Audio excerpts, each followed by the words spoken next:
Chances are you entered the club profession because you had a deep love for food and beverage. For some of you, it was your passion for the game of golf that got you started. And over time, you worked really hard on mastering those skills, and it is the reason why you're experiencing the success you have today.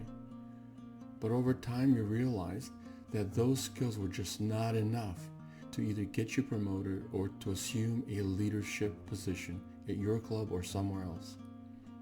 And that's not uncommon, because we cannot rely on the very skills that got us started in the profession to carry us through as leaders of organization.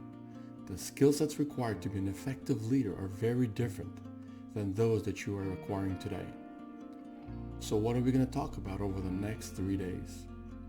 Well, on day one, we're going to talk about the most important aspect of leadership, and that is you. You cannot be an effective leader unless you take the time to have a self-assessment, a reflective experience about who you are as an individual.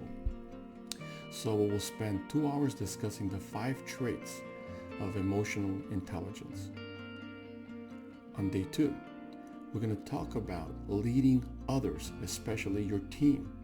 We're going to talk about developing a culture of trust, how to lead individuals, how to persuade, how to motivate, how to get individuals to trust you. In other words, developing a culture of trust. On day 3, we're going to talk about one of the most challenging jobs that we have as club professionals, and that is governance.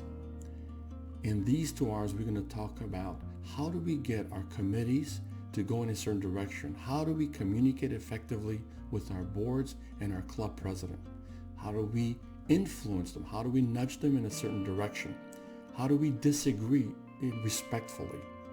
We will also talk about developing effective communication methods, new board orientations, new president orientations, and also one of my favorite and most effective tool, and that is how to write white papers in order to move board members in a certain direction.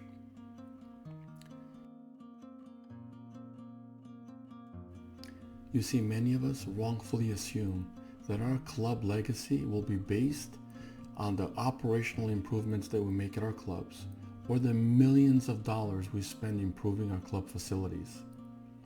The reality is that members will either not give us credit for that work or even remember it or care.